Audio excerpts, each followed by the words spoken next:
Ben? No? Okay, here we go. Okay, all right, welcome Mahopac community. It is 7:32, sorry for the delay, but we are here, we're back. This is the February 25th public session for the Mahopac Central School District. I'd like to ask right now for a motion to open the meeting. So moved. Trustee Travis, second. Second, Trustee Harrigan, all in favor? Aye. Aye. Please stand for the pledge. I pledge allegiance to the flag of the United States of America and to the republic for which it stands, one nation, under God, indivisible, with liberty and justice for all. Thank you very much. Okay, again, welcome Mahopac community. What I'll do, and again, sorry about the delay in the time. I'd like to turn it right over to our Superintendent of Schools, Christine Tona. Christine, take it away. Thank you, Trustee Mongan. Good evening, everyone. We're going to start the meeting off with our high school student, Daniel Walsh, with an update about the high school. Good evening, everyone. It's good to be here tonight and update you about some important events going on in our students' lives over at the high school and many great accomplishments we are seeing this month. Starting with Sierra Grapp, who is currently a sophomore, was selected for the Teens Speak Up program, and she will be an ambassador joining the Epilepsy Foundation at Capitol Hill in Washington. There, Sierra Grapp will meet with members of Congress to advocate for epileptics. Sierra hopes to make a difference and change people's perception of the disease. In addition, we offer congratulations to Sierra Sprague and Cooper Grimm for being selected out of hundreds of applications to represent Mahopac High School as part of the New York State Band Directors Association Honor Band. They will be performing at the symposium in Syracuse on March 7th to March 9th, and we wish them the best. The junior class is excited for the junior prom being held this March 20th at Villa Borghese in Wappinger Falls. This year there will be 2 informational meetings for students after school to learn more about it, and tickets are on sale this week, as well as we will be conducting the parent pre-prom meetings. The MHS German students recently competed in the 2025 National German Exam. Over 1,200 students participated nationwide, and 26 MHS students were recognized for their achievements. Top honors went to Mahopac High School's Gold Award winners, those being Gloria Nelson, Danica Parent, and Matthew Torrey. Gloria and Matthew will now both compete for a free trip to Germany this summer, an award which Danica won last year in 2024. We wish them the best of luck. Congratulations to the following MHS students who will be competing in their sports for their state competitions. Victoria Hernster this week will be skiing at Gore Mountain. Lexi Castrotaro and Anna Carinci will compete in Clarence for gymnastics on March 1st. And finally, the wrestling team will be sending 2 wrestlers, 2 teammates, 2 close friends of mine, junior Charles Przmilski and my training partner, Rob DeMoro, to Albany for their state competition. And we wish all of our Mahopac athletes the best of luck. We know they'll do great. Thank you for your time, everyone, and we hope you enjoy hearing this update from our amazing students over at Mahopac High School. Thank you very much.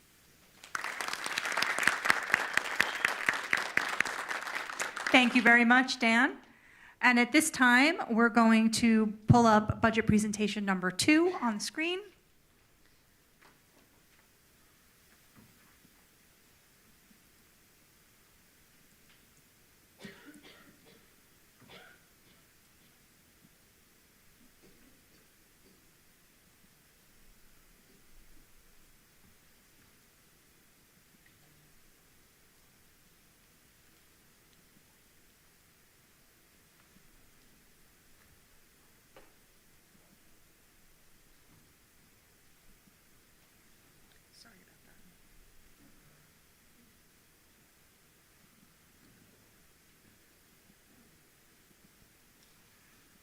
So I'm going to start the presentation from here, and I'll invite our Assistant Superintendent for Finance and Operations, Alyssa Murray, to head over to the podium.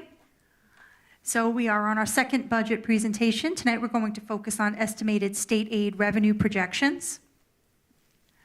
And the budget development process is here before you. This is a slide you'll see every month. We're in February. Like I mentioned, estimated revenue projections. We have some department presentations this evening as well. You can see the rest of the schedule.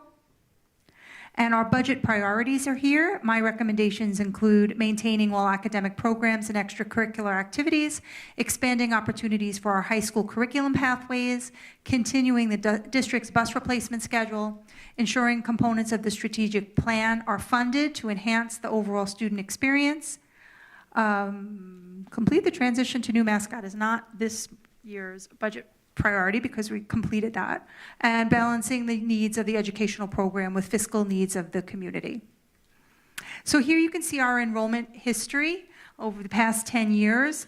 In 15-16, we had a little over 4,300 students. Where we are right now is just under 3,900 students, but I want to direct your attention to the last 5 years or so where we have remained steady.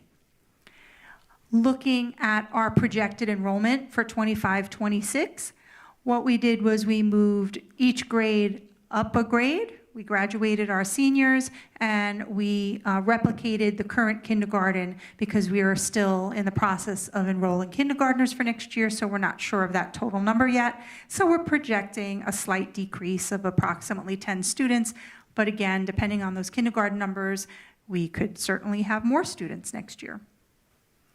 And then you can see our elementary class size and sections. We do like to keep our class sizes on the smaller side at the elementary level. So in order to maintain our class sizes, we do need 2 additional sections at the elementary level for 25-26. And at this point, we'd like to invite our Director of Physical Education, Health, and Athletics, Stephen Luciana, to the podium to talk about his budget.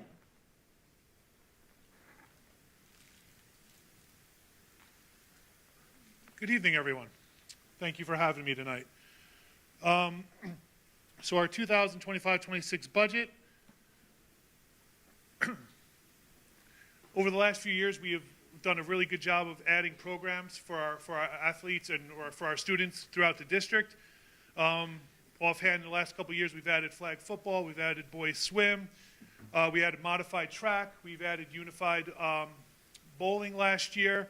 And the state is looking to also offer some more unified programs as we move forward. So that would be fantastic if we could add more unified programs as well. Total number of athletes participating, it's an increase from last year, probably by between 100 and 150 students, which is great, like that we have more of our students participating in athletics. Over the last few years, we had a section championship, 9 state qualifiers, which we've added to that this year. One national championship with our cheer team a few years ago. One of the things that I think we're all most proud of is our unified program. This has been great for our special ed population. It's been great for our student athletes to work with them. And it's just been great for our community as well. So I'm very proud of what we've been able to do with our unified basketball and unified bowling programs. This past year, our high school was named a School of Distinction for New York State Public High School Athletic Association Scholar Athlete Team Awards.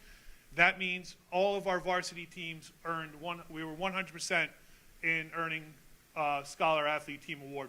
So we were one of, I think, 5 schools in Section 1 out of 80 that had this accomplishment. So it just shows what a great staff we have here at Mayapack, and also the work that our student athletes put in the classroom and not just on the field. Collegiate signings, class of 24, we had 15 student athletes commit to playing at the collegiate level. I'm excited to see where we are this year. We're probably going to exceed that for this class. We'll be having a signing day for our college committees in April.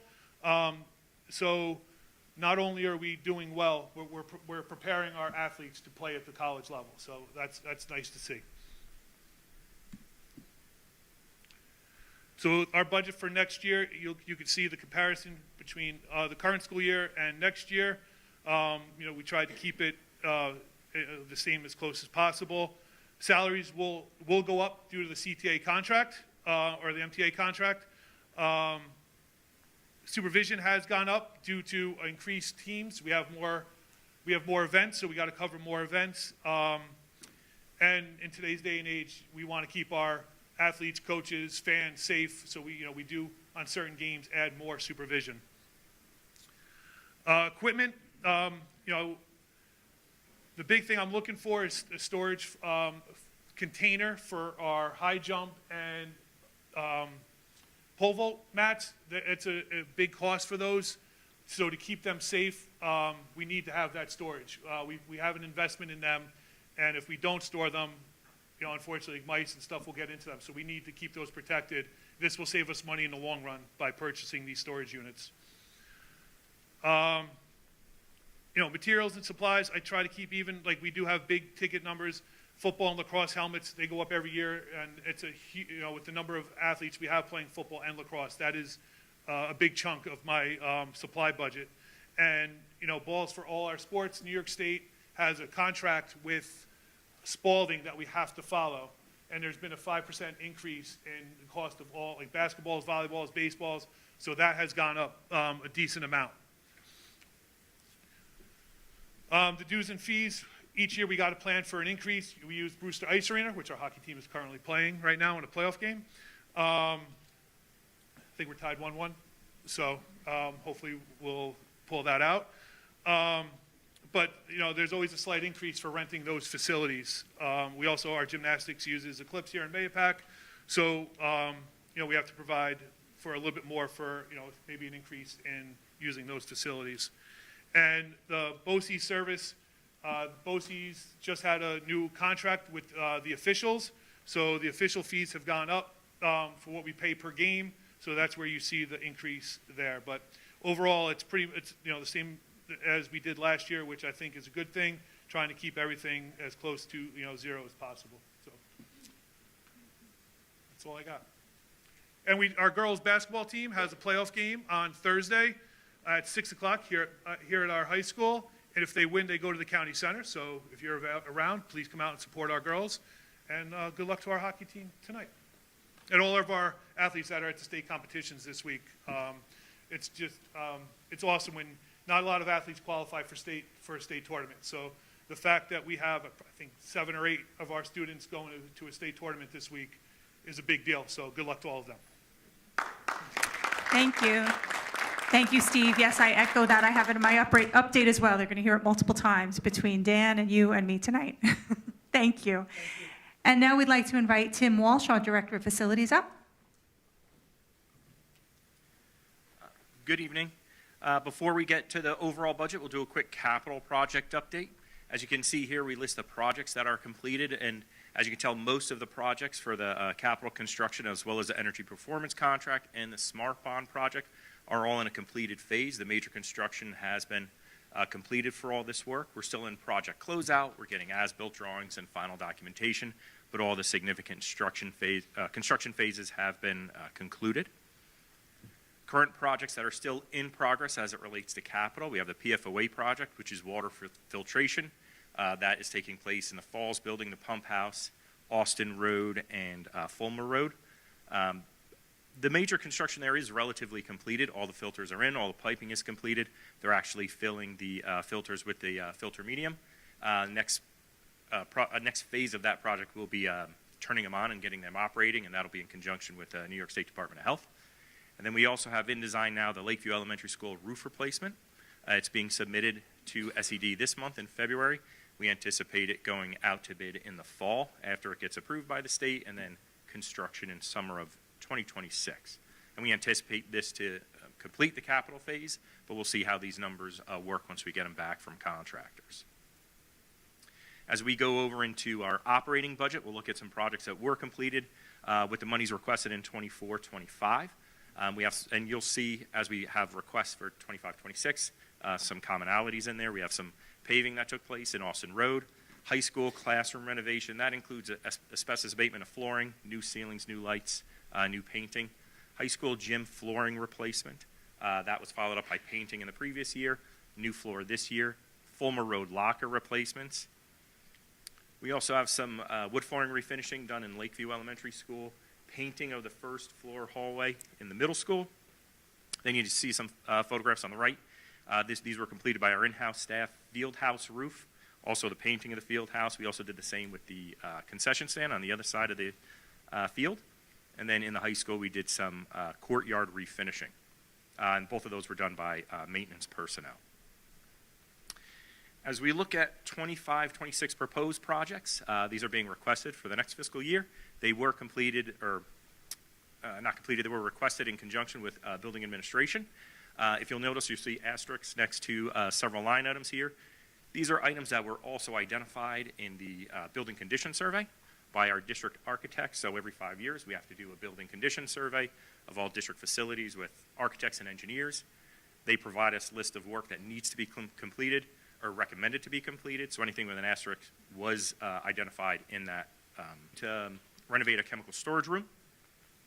I say miscellaneous flooring replacement, but that also includes lights, ceilings, painting throughout several rooms in the high school.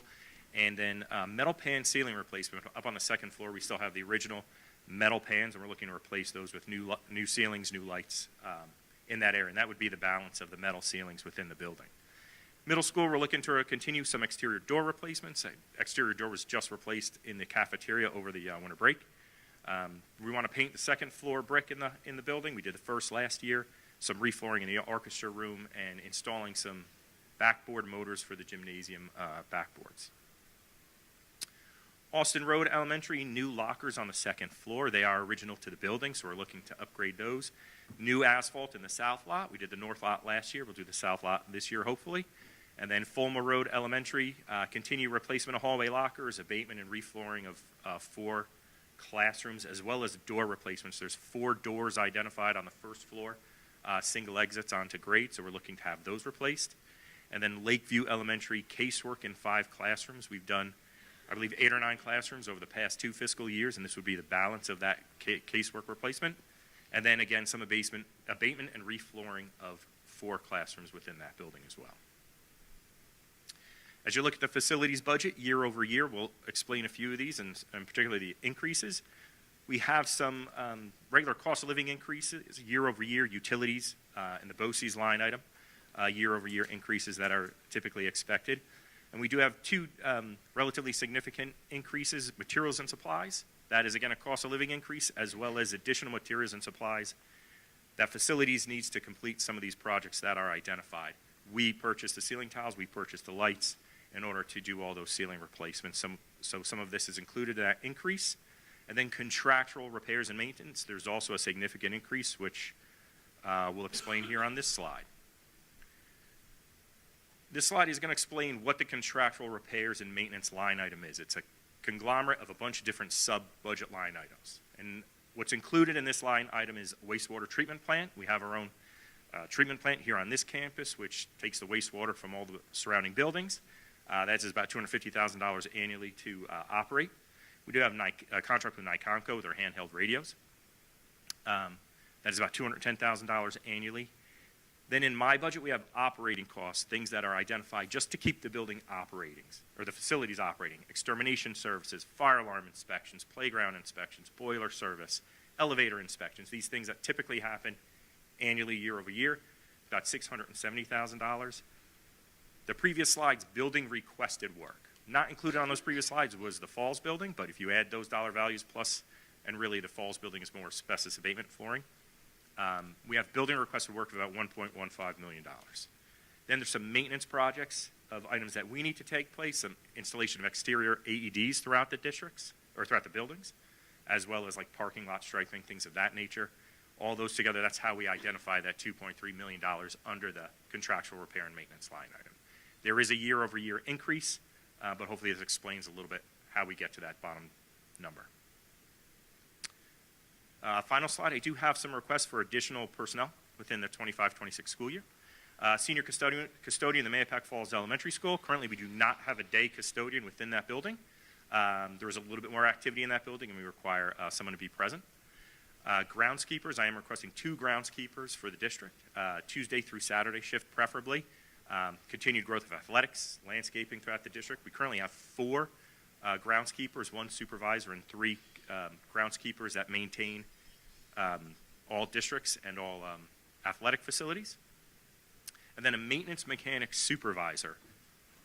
If you look at the facility's overall org chart, the maintenance and the mechanical group is the only division that does not have an UPSUA supervisor in charge of that. So in order to balance our org chart, we're requesting to have a maintenance mechanic stipend that would be responsible for managing overall day-to-day activities, time and attendance, things of that nature.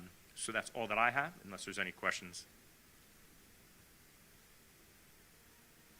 Okay. Thank you, Tim.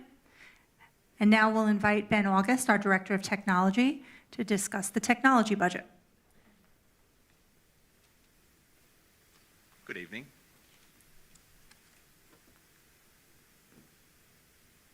The task of the technology department is to enable innovative learning for all of the people in the district, and we do this by building and maintaining and securing both the hardware and the software that students, families, and parents use throughout their day. So here we see an overview of the highlights of the coming year's work for the technology department, and I've split it into infrastructure, instruction, and systems. And you should think of infrastructure as the power cables and the physical backbone of the network for the district that keeps the internet service running. So our focus for infrastructure for the coming year will be the replacement of the layer 3 switches. Now those are the complicated and expensive switches that enable all of the networking and all of the internet service to function. The fortunate thing is that we're able to use federal E-rate funds to secure the hardware, and we have expert technicians in-house who can complete the labor, drastically reducing the cost of this infrastructural investment. For instruction, our focus will be on supporting our teachers to better use and access the data that they have access to, so that they can transform the experience of the student in the classroom by leveraging the information that they already have. And our systems focus for the coming year will be refining the connections between all of our systems by building on changes such as the recent launch of our new registration system, which is designed to enable families to have an easier and more seamless experience with the district's infrastructure. So the common theme of these 3 focuses is that they can be accomplished predominantly with in-house expertise and without going out to secure expensive technical hardware or services. Which brings us to our side-by-side technology budget. You see the current on the left and the proposed for the 25-26 school year on the right. The top 3 line items are all marked as BOCE, so these are cooperative purchases that we undertake, and you can see that we've seen some increases in our HR software and web hosting costs, but in our data processing, we've accomplished a significant decrease in expense. In part, this is accomplished by reducing by half the server requirements for the district's infrastructure. Our library has seen a 0% increase. Skipping down 2 lines, our computer hardware has accomplished an even more dramatic reduction by both reducing the amount of hardware we need to purchase and relocating some of the most important things, such as the replacements for the oldest security cameras in the district, into that bottom line item, which is marked BOCE CAI.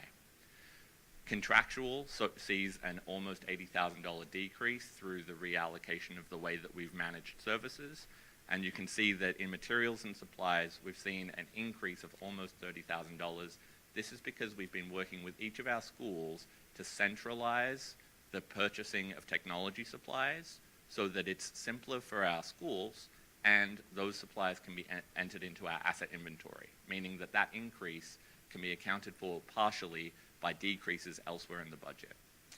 You can see lower down that BOCE CAI sees an increase. Now, it's important to understand that part of that increase is explained by reallocation of funds from elsewhere in the budget in order to, for example, fund security hardware that otherwise would have been purchased elsewhere, meaning that this increase is partially offset by other changes. Overall, this leads to a cumulative increase of a bit over $340,000, which, seen from the student level perspective, you can compare it like this. This year, the technology department budget, split amongst all of our students, yielded $1,038 per student for the technology infrastructure of the district, and this increase would bring that total to $1,126, or an increase of $88 per student. I'll pass it over to Alyssa Murray for state aid. Thank you, Ben. I just want to say thank you to all our presenters tonight. The budget is really a collaborative process, and I really do appreciate everyone's input. And again, these are all requests, so as we go through the budget season, things may change. So right now, that is the preliminary request from all the departments. So we're going to talk a little bit about state aid. So in January, the state aid run comes out from the governor's office, and it gives you preliminary numbers that we kind of use as a foundation, and then we do receive the final run around April, around budget adoption time. So this is where we start. So I'm going to go through some of the lines. So we have foundation aid. I know that's been a highly talked about topic. That is a 6.99% increase for MAEPAC.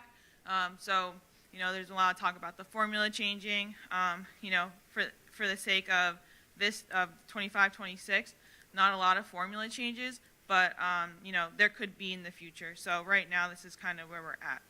So we have universal pre-K. So as we know, we started the UPK program this year.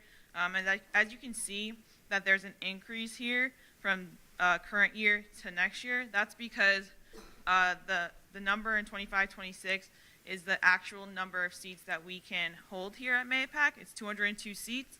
Right now, we don't have 202 seats in 24-25, so that's why it kind of shows an increase. So if we were to go to 202 seats for 25-26, that would be the number. So when you look at the total aid less pre-K, which is that last line, that's why we take it out, because that's not really a true number. I don't want you to think that it's an inflated state aid number. So when you look at totality of state aid, it's a 3.46% increase. Then you have a lot of the expense-driven aids. So you have BOCES. So when you see BOCES, usually there's a difference between now and the final run, because when our home BOCES, PNW BOCES, reports to the state, they're focusing on the contracts that we had with them, as opposed to the other cross contracts that we have with other BOCES. So when we come back in April, that number will increase. The high cost, excess cost, the private excess cost, those are all special ed driven aid, again, based on what we spend. Instructional materials, that's textbooks, that's software, again, based on what we spend. Transportation, another one, based on what we spend. So a lot of these are expense driven. Building aid, as you can see, there is a dip there, but again, that will go up because at the end of last year, we started to file our final cost reports for all these projects that we were finishing up, as Tim Walsh mentioned. So between the preliminary and the April number, the April run, you'll see a difference in an increase there because we filed at the end of 2024. So this is state aid. We're always hopeful that it'll increase in April. It did last year, but right now this is kind of where we're working with. It's about 29% of our total revenue. And then you have our tax levy, which is, of course, a big chunk of our revenue, about 68%. So this is, again, a slide that I'll show every budget presentation. This is kind of where I start in the budget process in terms of revenue. Everyone in New York State follows this formula, and it's kind of, you plug into it. And then, of course, it differentiates by district based on the tax-based growth factor, which is that 1.0033 number. So that's based on any new improvements specific to MAEPAC. So that can change from district to district. Again, another number that is specific to MAEPAC is, if you go down a little bit, is the coming school year exemptions of debt. So that number is based on our capital projects. So we have debt service, that we have for capital projects, and that's where that number, again, is different than other school districts. But when you go back up, you have the prior year tax levy, again, the one from the year prior. We do not have any pilots in this district. We have our prior year exemption, which again is our debt service. And then the allowable growth factor is that 2% number. So that is a number that's given to us by the state. It's the same for every school district. So then when you get down to the bottom, you have the maximum allowable limit. So that 97 million number is the pretty much as MAPAC could tax for 25-26. Difference of 2.10% from last year. So that's our starting point, meaning that when you calculate the formula, this is as much as we can tax the community, unless you'd want to go to like a supermajority above 2.1%. So again, as you'll see in the next slide, is tax levy history. So again, we have the 2.1 is where our starting point is, and so as you can see from last year, we had 2.57, but we actually levied 1.98. So that's right now where a lot of conversations are happening in the district as we have finance committee meetings. So as we continue with the budget process, we'll actually know what our actual tax levy amount is. So the most at this point is 2.1, but it could be lower than that. And then as you can see in this slide is a visual representation of the slide prior. So the history of MAPAC so far in the past few years is that CPI has been a lot more than what our allowable tax levy limit is, which is in red, and then we've usually levied less than what our allowable is. So that's kind of been the past 3 years. So again, once we get to the next presentation in March, we'll have that number to share. So the next step is March 25th. We'll have more budget presentations. Again, in April, more budget presentations with different departments and buildings. Then we have the annual hearing on May 6th, and then May 20th is the budget vote and trustee election. So this is about early voting and absentee ballots. So Ms. LaRocca, this is kind of her wheelhouse here. So if you ever need any information about this, you can go to the district website, and under district clerk, you can find all this information. And then we have 3 vacancies coming up. So these are the seats that are held by the following. And then again, this is the directions if you would like to pick up a petition to run for the board. And that is it. So any questions?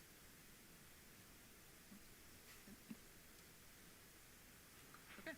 Thank you. Thank you, Alyssa.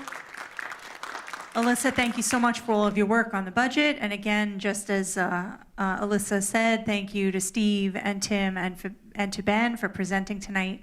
And we look forward to the remainder of the presentations over March and April.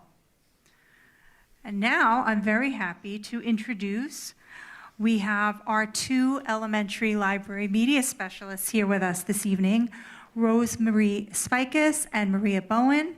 Rosemarie is split between Austin Road and Fulmer Road, and Maria is at Lakeview. And I thought it was important to invite them in to a board meeting to do a presentation on what a library media specialist does at the elementary level. These are new positions in Mahopac.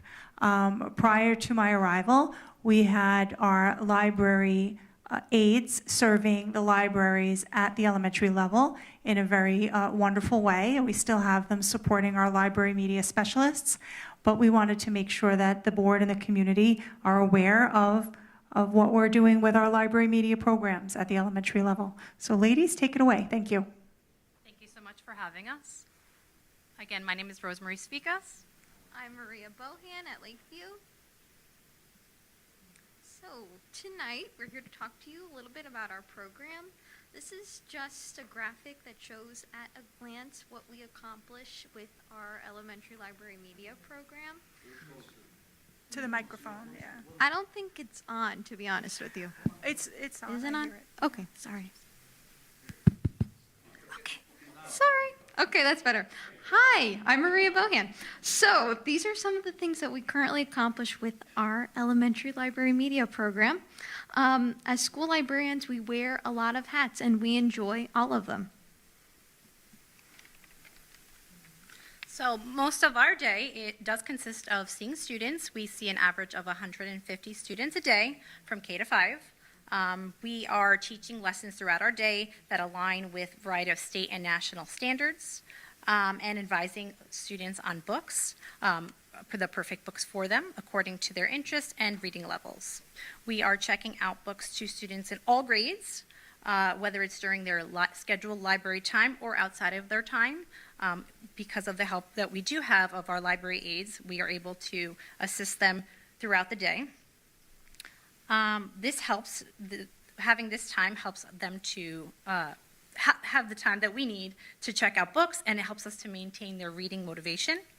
Beside all of this, we also collaborate with teachers to ensure that our lessons are reinforcing the skills and topics that they are teaching in the classrooms.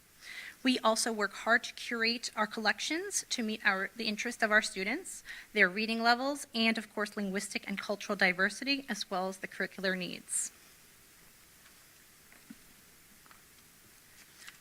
So these are just a few photos to highlight some of the amazing things that are happening in our libraries. Of course, you can see the excitement of our students when new books arrive. We've done several STEM collaborations, and just seeing the excitement in our faces kind of tells that they do enjoy their time with us.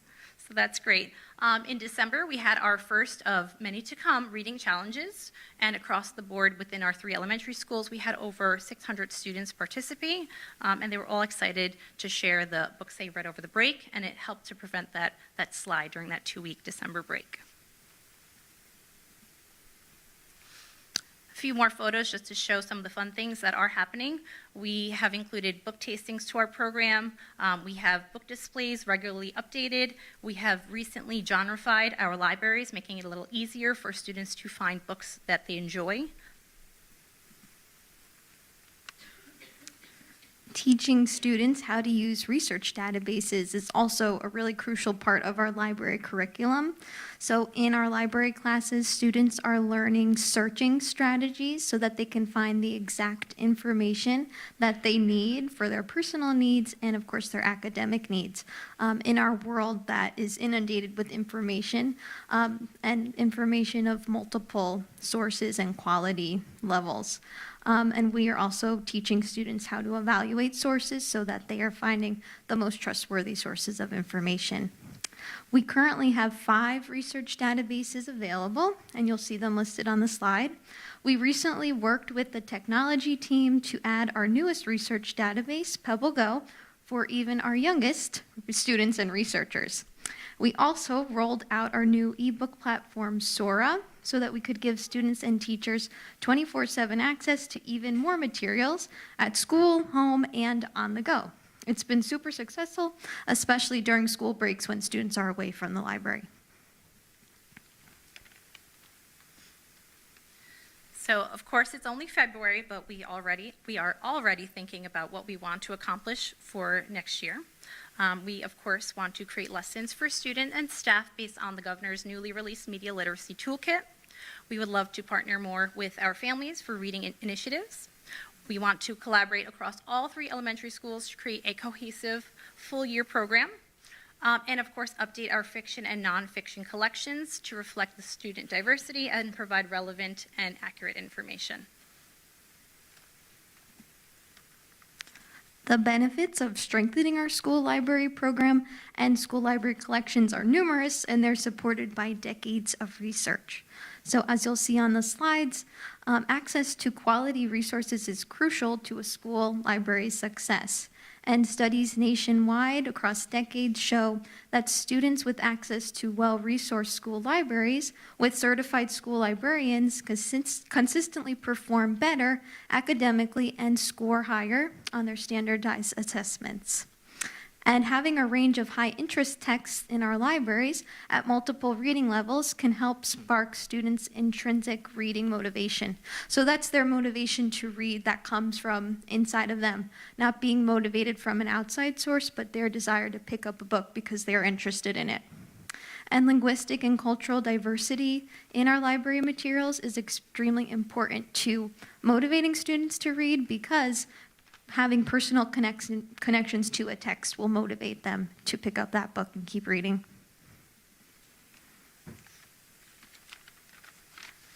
So using our library cataloging system, we were able to run some of our current statistics of our collections.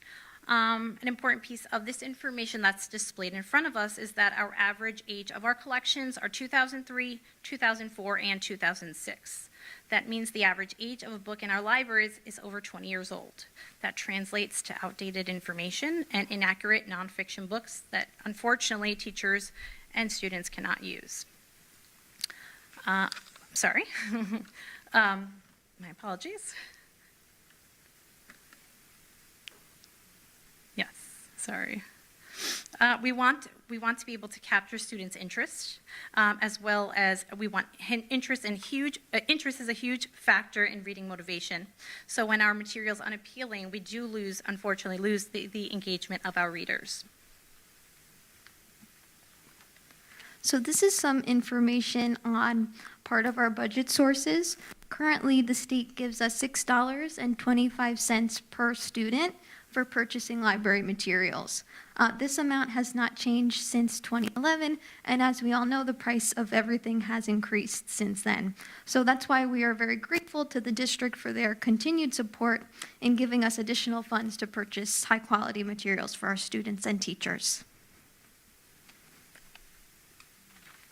So some of the areas that we are looking to allocate our library budget towards for the coming year, we of course honor many book requests for our students. We receive requests daily. They love telling us about all the high interest topics, and we of course want up-to-date nonfiction texts for both our teachers and students, and books to support our classroom curriculum while taking into consideration the range of reading levels. So before we go, we just want to leave you with this quote. As librarians, it's our professional responsibility to provide accurate, up-to-date, and high-interest materials for our teachers and our students. Giving a child the right book at the right reading level at the right time will equal a lifelong reader. Thank you very much for your time, and please contact us with any questions.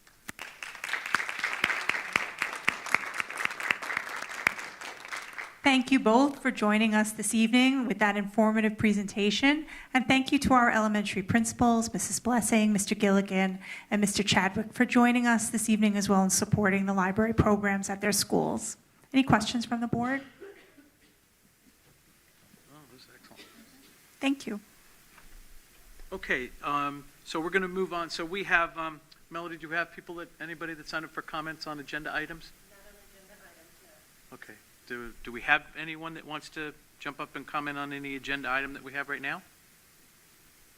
Okay, very nice. Christine, back to you for your report. Thank you. So some exciting news to report.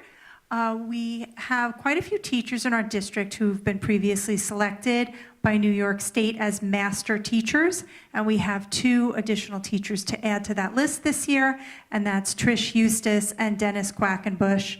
Trish is our elementary technologist at Austin Road, and Dennis is one of our high school teachers. So congratulations to both of them. They will be featured very soon in one of our newsletters. They were selected. There were 144 teachers in total selected this year, and that is a focus on STEM, science, technology, engineering, and math. And we already have 8 other teachers that are master teachers. Those individuals, they participate in a program for 4 years with teachers across the state. They receive a stipend. They engage in peer mentoring, intensive content-oriented professional development. They work closely with pre-service and early career teachers as well, as they are master teachers, and they to help them foster a supportive environment for the next generation of STEM teachers. And they attend required regional meetings to participate in and lead professional development sessions. So we're very proud of Trish Eustace and Dennis Quackenbush, as well as all of our master teachers in the district. Thank you. I just wanted to give an update on Universal Pre-K. On tonight's agenda, we are awarding, or the board is going to consider, the award for UPK providers for 25-26 to our 3 existing providers of Country Knolls, YMCA, and Healthy Kids. and also add Kids Cottage and Pine Grove to our existing, so we'll have 5 different providers. This will enable us to maximize the full 202 seats using all of the money that the state allocates to us through state aid, as Alyssa Murray shared. So we're thrilled that we're able to maximize UPK in such a short amount of time. We thank all of the current providers as well as our future providers for making that sacrifice. They're taking on a much smaller per pupil allocation because that's all the state allows is $5,400 per student. And we all know the cost of preschool is much more than that a year. So we're very excited and grateful to these providers for being so generous so that the community can be afforded this opportunity for free preschool for their children. I just wanted to also mention that we have been looking to establish a junior ROTC program here at the high school. We have been in contact with the Air Force representatives of JROTC. They were very impressed with our high school facility. We are very focused on STEM and engineering, which is a nice fit for the Air Force. As with everything, it boils down to money. So it is a federal funded program. We're on the list, the short list for potential programs in the future. We've also been in touch with our local legislators to see what they can do to assist. It is quite a big financial lift. But I did send out an email today to parents of students in grades 6 through 10, because we'd be looking if this could get off the ground to start in 26, 27. And we just want to see who'd be interested. Nothing is binding, but we need to have some interest so that we can move forward with pushing the federal government, ask our local legislators to assist. So hopefully more to come on that, because that would be a wonderful addition for our students. And as you've already heard from high school student Dan Walsh, as well as our athletic director, we had quite the winter season in athletics. We have the 2 students, Charles Przmilski and Rob DeMuro, going up to states for wrestling. That's the end of this week. Skiing, Victoria Rinser is going to Gore Mountain for states. Gymnastics, Lexi Castrataro and Anna Carinci are going up to states as well. Girls basketball, again, this Thursday night, 6 p.m. here. It's a home game, quarterfinals versus Fox Lane at 6 p.m. Tonight as we speak, I haven't seen any update. Our boys ice hockey team are in the quarterfinals at Brewster Ice Arena. We have 1 student going for, he's the Section 1 Class A champion in the 1,000-meter run. That's Brandon Kumro. Congratulations to Brandon. And our girls ice hockey team is a new team that's a conglomerate from several different schools. And we have one of our girls are on that team, Kaylee Pontillo. Congratulations. She was a member of the North Avalanche combined team, and they are Section 1 champs. So lots to be proud of our winter athletes, and go Pack. That's all I have.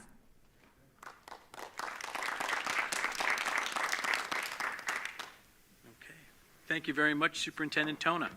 Okay, so we'll move on to subcommittee reports. Step right up with me for facilities. Facilities met on February 4th at 6 p.m. down at the Fall School. Members of our facilities committee are Alyssa Murray, our superintendent for business, our superintendent Christine Tona. We have Tim Walsh, our facilities, who just gave Tim Walsh, our facilities, Chris Harrigan, and Adam Savino, and also Fernando Martinez. So it was an action-packed. You've heard a lot of it from Tim this evening. With regards to some of the good things going on. We did talk about the building survey that Tim referred to. Talked about comparing the building survey from the one that was done 10 years ago. Obviously, we continue to talk about the parapet wall outside of the high school. So that looks like that's going to go out to bid, and that'll get awarded, and that'll be carried out, the repair of that. I can't believe it's taken this long. I mean, the Alamo is still up, for crying out loud. So I'm really crazy about these parapet walls. But we talked about the bathrooms, obviously. There's a bathroom audit, a survey through all the buildings. A lot of things going on with bathroom layouts and different types of things that we can do in all the buildings. We have bathroom. It's unbelievable how many bathrooms we have in all our buildings that need repairs. Additionally, Tim reported that he's contracted with a company to start doing some meaningful fertilization and aggressive seedings down at the fall school. This is just a little bit of a glimpse on what we're hoping to expand this plan to all the schools, but we're going to start down at the fall school where most of our high school athletics are, and then we'll work our way to the other schools. And that was basically it. Obviously, you saw Tim's presentation where a lot of that information is. But lights, scoreboard, just going to kind of keep everything on the forefront until we finish and get things up and running to where they should be. So that is my report for facilities, and then we'll jump right down to finance. Ben DeLulo, I know Ben wasn't there, but we're going to go right to Jen. Thank you. So we had our Finance Committee meeting on February 4th. We began at 7:17 p.m. at the Falls Room in the PD room. In attendance, it was myself, Trustee Michael Mongan, and Board President Jonathan Schneider. Superintendent Christine Tona was there, and Assistant Superintendent for Business Alyssa Murray. So we reviewed the financial reports. We reviewed the second budget presentation. Athletics was discussed first, and I had asked questions about cost changes year over year and total projections. Next, facilities and technologies was discussed, and suggestions were made to modify some slides. President Schneider asked when transportation would present, so that's going to be happening in March. Then we reviewed the executive budget, so state aid numbers were reviewed. We're going to be receiving 6.99% in foundation aid. Some other districts are only getting 2%, so we're doing pretty well there. Then we also discussed the tax certiorari and also the sale of 179 East Lake. So we had $10 million in the tax certiorari, and we talked about the proceeds and what we could do with that. Assistant Superintendent Murray and Superintendent Tona explained that some money must remain in the certiorari for grievances. Both the certiorari and the land sale funds have stipulations on their use, and the district attorney is going to advise us, which he did in our work session, on the next possible steps. President Schneider asked how that money could be helped to use to lessen the budget. We also had discussion about the possibility of opening another capital reserve fund. Next, we discussed the BOCES-COSERS analysis, and we also discussed a community budget survey. So there was a survey that was developed that we're sending out to the public, and I believe it was actually released today. So that survey is going to take on responses, and once that is complete, we'll get that information as well. Then we discussed RFPs and possibly putting it on a cycle. So we currently want to possibly get RFPs for our legal services to explore to make sure that we are using district funds appropriately, and talked about possibly putting other areas where we would request RFPs on a rotating cycle, so that way we're continuously making sure that we're saving the district money. Then Alyssa Murray reviewed the current fund balance and the allocations, and then we reviewed the upcoming finance calendar. We did have some community member questions asking specifically about money in our reserves, and then also about vouchers. An additional community member asked about money in the certiorari and upcoming plans, and made a request to go through the budget in detail. And the Finance Committee meeting ended at 8:28 p.m. That it did. That it did. Jen, thank you very much. Okay, so on the consent agenda, if there aren't any other questions, can I get a motion to accept this tonight's consent agenda, please? So moved. Trustee Travis, second, please. Trustee Savino, all in favor? Aye. Okay. We'll slide down into new business. Can I get a motion to postpone policy 1230's work to our next work session? Can I get a motion for that, please? So moved. Trustee DeLulo, can I get a second, please? Second. Trustee Harrigan, all in favor? Aye.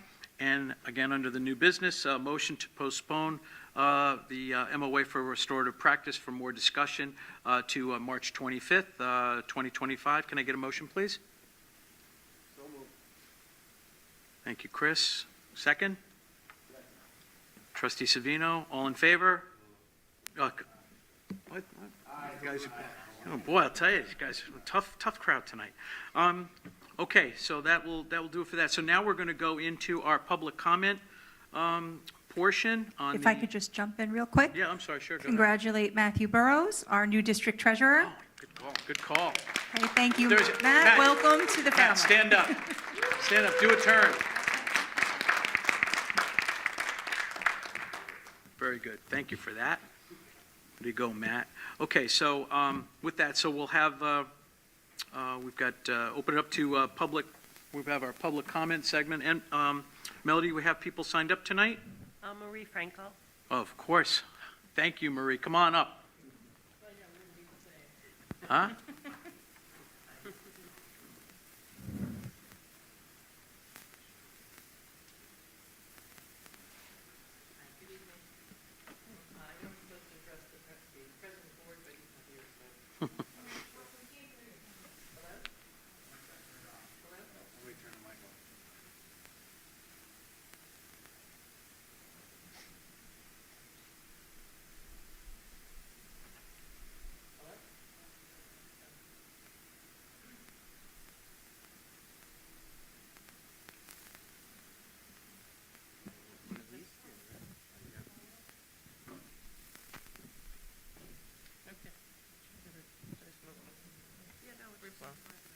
Okay. Hello? Okay. Hi, good evening. I wanted to address the president of the board, but he's not here, so I'll address the rest of the board. Thank you. I want to express my opinion about the budget priorities. I know the list. I feel that there should be some directives in there to review all procedures and programs for redundancy and effectiveness and pricing on an annual basis to root out any possible wastes. The instructions seem just to be what each department wants rather than what they can perhaps take in a race or two to not continue. I think we all realize that in a 142 million plus budget, there should be at least 5% that could be painlessly cut, maybe even more. We just need the will and the lead from the top. Last year, it was evident from a consultant that was hired that if we don't raise the budget to the cap, we're losing future money. But whose money is it? It belongs to the taxpayer. Money from the sale of the school property and a large tertiary refund could reduce costs even more. That's $11.2 million.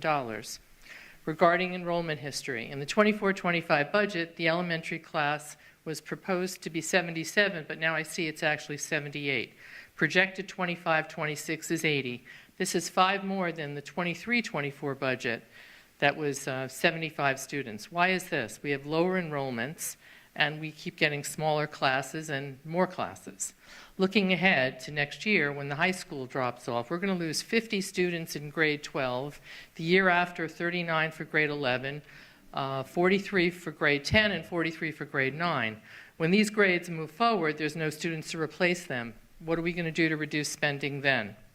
3 private coaches for our teachers. Are we not hiring competent teachers who are aware of what effective teaching methods are? Don't they attend teacher training? Professional Code 9700 directs such training. We have $57K in federal grants for teacher and principal training, and I'm sure we budget more. So why do we need 3 private coaches? A point of concern is the $1.3 million federal grants. Will they be in jeopardy due to any kind of violations of executive presidential orders? Have we researched it? Facilities budget, I just had a little question. I think that perhaps the difference in the 971 to the 1150 has to do with falls, but I think Tim alluded to that. I'm pleased to see technology, going down in certain areas, but there are increases. Proposed personnel, do we need a senior custodian in Mahopac Falls for all the extra pre-K that was supposed to be cost-free to us?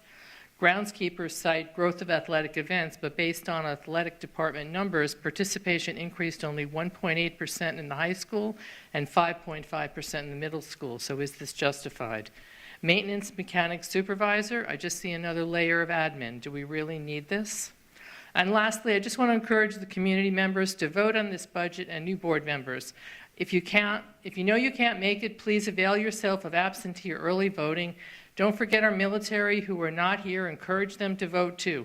Turnout is merely 10%, and choosing board members to represent your values and voting on the budget is a very important part of being a community member. Thank you. Thank you, Marie.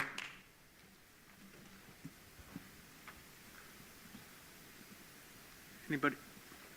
Okay, we have, anybody else? We have, sign up? Okay, no, right, go ahead. Yep, come on up. Yep. State your name. Sorry, I didn't know if anybody else was signed up. Didn't have the chance to sign up.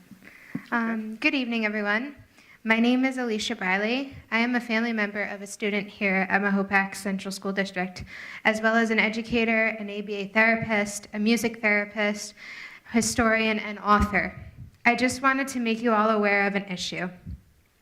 My cousin, who is on the autism spectrum and in kindergarten here, was not afforded the support that she requires to succeed in her educational environment. This issue is not isolated. Many families experience similar difficulties here at this school district. My cousin was not given the help she needed. I had attended a meeting for my cousin online via Zoom with educators at MCSD not that long ago. The school contacted CPS a few weeks ago, right after our online meeting, for a fall that happened back in November. Additionally, her teachers are lacking in communication to her mother. In the meeting, MCSD employees said basically she needs to find a new school. They never explored all the options for her. Moving forward, it is imperative to address these issues through advocacy, education, and collaboration. By fostering an inclusive environment, we can ensure that all children, regardless of their abilities, receive the support they truly deserve. The stakes are high, and the well-being of future generations depends on our collective efforts to create a more just and equitable educational landscape for all students. Actions speak louder than words. And just on end note, Superintendent, I sent you an email a few months ago. I would like to coordinate a history day here for the school district. If you could just get back to me, I would truly appreciate it. I know you're super busy, but that's all that I have for this evening. Thank you so much. Thank you, Alicia. I'll reach out to you, but if you could stay and just let me know a little bit more information about your cousin so that I can reach out to the child's parent. Thanks. Excellent. Thank you, Christine. Thank you, Alicia.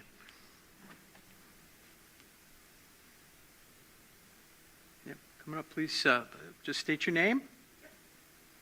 It's in here. Can I read through? I'm Lindsay Jones. Good evening, members of the board, administrators, and fellow community members. Thank you for the opportunity to speak before you. My name is Lindsay Jones, and I'm a proud parent of two boys who attend Lakeview Elementary, one in kindergarten and the other in second grade. In my experience, the principal, assistant principal, and teachers at Lakeview have been nothing short of exceptional. They are compassionate, knowledgeable, and deeply invested in our children's development. They truly serve as an extension of us, the parents, when we are not in the classroom. It is because of this commitment that I feel compelled to bring a concerning issue to light regarding my child's initial evaluation for special education services. I have already discussed with building level personnel and Superintendent Tona about this matter. However, I stand before you today because I believe it is important to address broader concerns within the district's special education department. Concerns that I've not only experienced firsthand, but that have been echoed by other parents I've spoken with. We teach our children that if they see something concerning, they should speak up. Tonight, I'm leading by example. I witnessed administrators within the special education department addressing teachers in a way that I can only describe as disappointing. These teachers, who are our partners in advocating for and educating our children, should never be made to feel undervalued or dismissed. When Superintendent Tona and I spoke, she asked me what could be done to leave me with a sense of assurance that meaningful change would occur. My answer remains the same: review and accountability. We need to conduct a thorough review of those overseeing the special education program, including past meetings, many of which, like this one, are recorded. Transparency is crucial, and those who are not meeting the district's high standards must be held accountable. Respect for whole child development. During my meeting, I was told that for my 7-year-old, if we had to choose between academic success and psychosocial well-being, we should prioritize academics. This mindset is unacceptable. If we continue to approach education in this way, we risk creating an environment where children struggle, teachers feel unsupported, and families lose trust in the system. After our meeting, I was encouraged to review the Zoom meeting. 18 days later, I received it today. The fact that this request went unfulfilled for so long only adds to my disappointment. It's clear to me that the issues within the special education department are deeply embedded in the culture of this district. However, that does not mean that change is impossible. It simply means it will take all of us working together to identify these patterns and find real solutions. I'm here tonight not just for my child, but for every child and family facing similar struggles. We must ensure that our special education department is a place of advocacy, collaboration, and respect, where teachers are empowered, students are fully supported, and families' voices are heard. I appreciate your time, and I look forward to working together to build a school district that truly prioritizes the well-being of all of its students. Thank you. Thank you, Lindsay.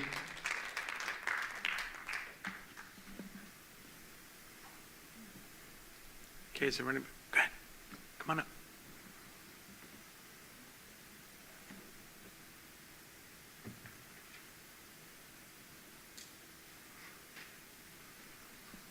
Good evening.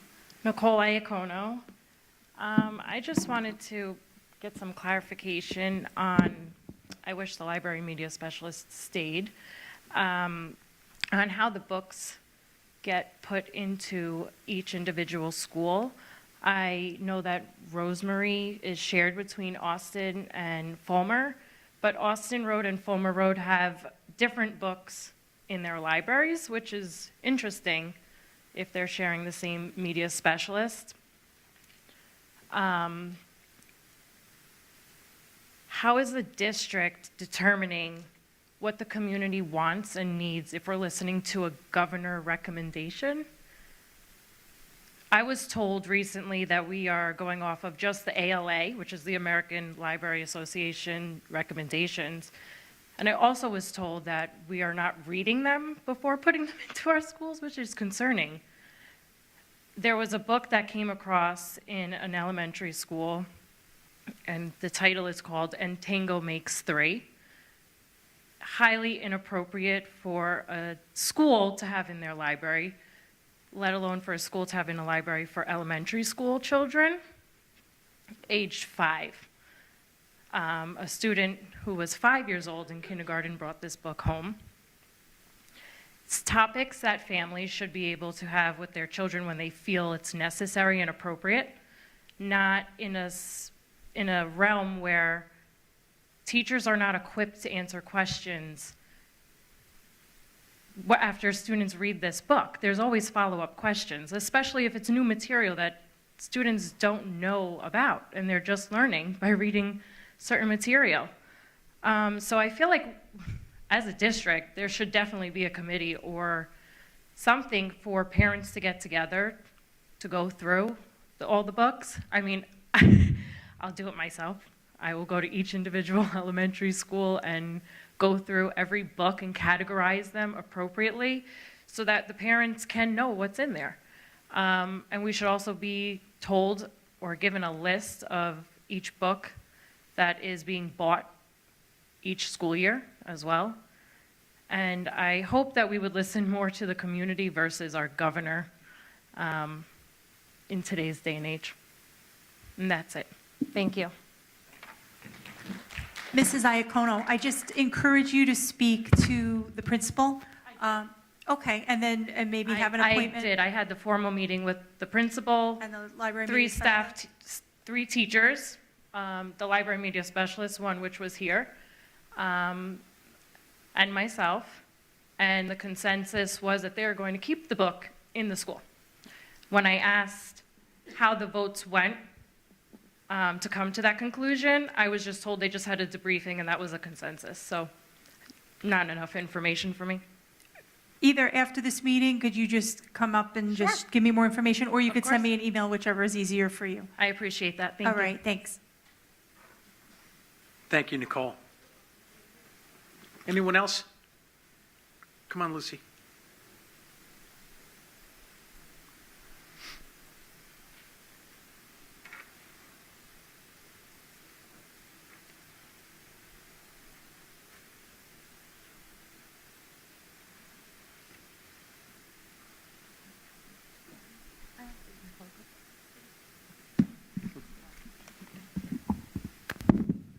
Good evening, everyone. Okay. I just want to talk about the budget this evening. I thank the administrators and the board for their efforts in putting together this budget. But I just wanted to bring some facts that I have come across. So our current budget has been adjusted by over $1.7 million. Aid this year is $1.6 million more than last year. We sold the district office, $1.2 million plus, over $10 million sitting in a tax cert. This is a lot of money. The district is in a good position to give back to the community. It's time. The tax levy should be 0 or lower. The budget should also be a zero-based budget, not a rollover budget. I reviewed the last appropriations report, which was as of November, and noticed some lines which I had questions for. Some of the lines in here, the first one that caught my eye was the Board of Ed line is negative $21,000. Why would a line already be negative in November? We have some other items in here that I noticed. BOCES Services Staff Development, $155,000. Are we going to put in another $155,000 this year? What is that for? What type of staff development is that? Someone else that came up and spoke earlier, Marie, she mentioned that also. How much staff development do we need year over year? Some of the other things I noticed, class coverages for the high school and middle school. It's budgeted at $170,000 for this year. But the elementary schools is $19,000. What can we do differently to cover classes at the middle school and high school that this community would not have to pay those huge amounts any longer? We also, we had equipment that we budgeted $112,000 for, and then we increased it $420,000. I'm assuming this is where the $1.7 million was populated into these areas, but this is what this board needs to do. They need to do a line-by-line evaluation, which we were told at the last month's meeting that would be done. I have not heard one thing of when that's going to take place, and also when will the tax levy be shared with the community. On a separate note, we mentioned 202 seats for UPK, which I think is great. Where will those providers be? Will they be at the fall school, or will they stay where they're currently located? That's something important. And the other thing that was mentioned at the work session, for whoever did not attend, our district attorney was there, and he informed the board that the sale of the building, the tax cert can go into the general fund, which then can be used to lower the tax levy. So these are all important facts that this community needs to know, because it's time that the school district gave back. When the community was asked to pay more to offset taxes, to go into the tax cert because of a possible litigation, we all did. Now it's time to give back. Thank you. Lucy, just to clarify, all of the UPK providers will be at the falls for next year. And then also, we have not completed the budget yet, so all of the presentations that have been happening are all of the requests that each of our departments are making. So we are still working through that to determine what the budget recommendation will be. Will be closer in March, but budget adoption is not until April. So it's definitely a working document, as you know, until that point. And so no decisions have been made yet. It is our goal, or as an administration, it's the board's decision, but as an administration, we are working towards trying to hold the line as best as we can. We do have the additional funds available to an extent for different things. What the attorney has said was excess funds go into the general fund, and then at the end of the year, because we didn't budget to use those funds this year, we can't. So it becomes overage or excess, and then the board decides where to put the excess funds, and that is into reserve accounts. And then what we do as a school district is make decisions. If there's money in reserve accounts, can we pull from those reserves to plug something in the budget so that it costs less to the taxpayer because we're using the reserve to fund whatever that should be. And we have limitations. There's only certain reserves that exist that we can use. But I just want the community to know that we are very aware of where we are as a community and the finances, and we are taking a very serious look at lines and expenses for next year. Can I add something? Okay. Trustee DeLullo, go ahead. Yeah, thanks. So the next finance meeting is, I believe, next Tuesday, right? I think it's next Tuesday. So, and I wasn't at the last one. I had to, March 4th. So I know there was people at the last one. I couldn't make it because of a work trip. So I invite people, and I don't have people show up anyway. So folks who have been on the board before know this process very, very well. And I think the line by line, I think, is a great idea. But the decisions ultimately become between, they have to be really tough choices. And that's what we do as a board. So there isn't any, there isn't any surprises here. Everything is out in the open. You can see, as one of the speakers just said, you can actually go in, and I've said this multiple times over the years, you can see where every single nickel goes. However, the whole point of doing this is to educate our children. Okay, it's to educate our children and give them the best chance for success. That's why we're elected here. So I just want to remind everybody that that's why we're here. And we do want to, we are conscious, we're all taxpayers on the board here, all of us. So we're also conscious that it's going to affect me and everybody else. But again, we are here for the children of the district to give them the best opportunity for success. So I will be there next Tuesday. We're going to continue on this process, and we're here to answer questions. So thank you. Thanks, Mike. Yeah, no problem, Ben. No, absolutely encourage, I'm sorry, Kate.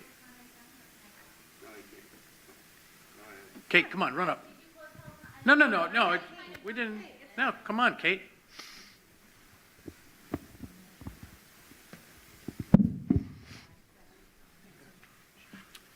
Thank you. Okay. Kate Bellantoni. I thought technology gave a great presentation tonight showing how they can spend a little more now to save in the future. Times are changing. I think they're going to change very quick. And I encourage Ms. Tona and the board to encourage more of our staff to go with that thought pattern. I know that there are others who have had similar experiences as Lindsay with their special education meeting, leaving feeling dismissed and unheard, and maybe not the best process that's going to happen for their child. I encourage everyone to send those Zooms to the board to review. A lot of you, Jen, Ben, you ran on a special education platform. It would be nice for you to put that platform to use and review and act accordingly. Lastly, regarding the books, I know years ago when I was the local book banner up here, you guys put into place the opt-out policy. At that time, it was more just concerns with the middle school and high school. Regarding the elementary school, if you guys can just please remind me whether the opt-out policy is in effect and who I contact. I honestly don't remember what came up with elementary school. That's it. It's K-12, contact the principal or the library media specialist, and they'll make sure that in the system there's the appropriate limitation is put on the student's account. Thank you, Ms. Tona. Thanks, Katie. Okay, is there anybody else that's out there? Everybody's good? Okay. Liz is laughing. Okay, well, with that, I'd like to thank everybody. What? No, Nicole. Yeah, just come on up real quick. There we go. That's what happens. You get your mind. You sit back down, mind vacillates, and you're like, I should have said that. So, all right, you got it, Nicole. Go ahead. With the opt-out program, how are parents supposed to know what books to opt out of? I'm pretty sure, and Mrs. Blessing can give a nod or not. I thought that all of the books in the library are accessible online. They Yes. are, but you would have to search for the title or a related word to find a book for that. Let's say, like this one, if you type in homosexuality, it pops up. But there's no actual list. I've gone through every library in our district. There is no actual list from A to Z of every book that's in our library. So I don't know what books to opt out of. I think there should be more of a system of, is this criteria and material okay with your child reviewing and reading? And these are the books that's under that category. I'll have to find out if there's a way to look at it by title. I don't know. Yeah, there isn't. Okay. But like I said, I'll volunteer and I'll go into the school and read all 9,000 books. Thank you. Thanks, Nicole. Okay, with that, with that, if there's no other public comment, it's 8:59. I appreciate everybody coming out tonight. Facilities is next Tuesday at 6 o'clock, and we've got Finance Committee meeting at 7 o'clock. Ben will be there. He will be there, so please come on out, and we'd love to see you at the meetings. No, tomorrow night. Tomorrow night's ad hoc. Oh, we've got ad hoc tomorrow night as well. At 6. At 6 o'clock, down at the Fall School. Bandorama.